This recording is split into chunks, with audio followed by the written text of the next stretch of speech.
Israel जिस तरह से लगातार फ़लस्तीन पर हमले कर रहा है और फ़लस्तीन में अब तक लगभग 40,000 के आसपास लोगों की शहादत हो चुकी है, जिनमें से लगभग 16,000 से ज़्यादा बच्चे शहीद हो चुके हैं। उसको लेकर हम देखते हैं कि अलग अलग देशों में इसको लेकर एहतजाज हो रहे हैं।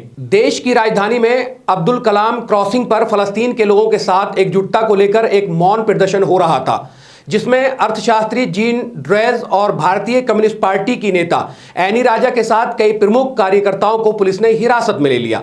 हालांकि इस एहतजाज की जानकारी पुलिस को दे दी गई थी।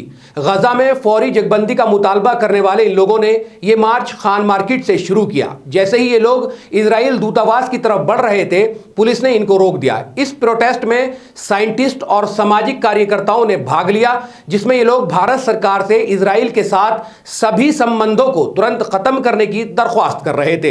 इजराइल ने 7 अक्टूबर को हमास के हमले के जवाब में फ़लस्तीन पर हमले शुरू किए थे और आज तक लगभग फ़लस्तीन के 40,000 लोग उसमें शहीद हो चुके हैं।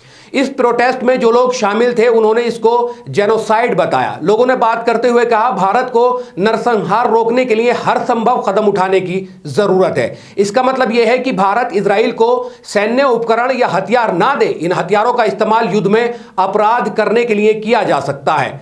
प्रोटेस्ट करने वाले लोगों ने अवैध कब्जा करने वाली कंपनियों और उनके प्रोडक्ट का बायकॉट करने का भी आह्वान किया। इसी को लेकर दिल्ली में ये लोग मौन प्रदर्शन कर रहे थे। सभी को दिल्ली पुलिस ने बलपूर्वक डिटेन कर लिया था। शुक्रिया।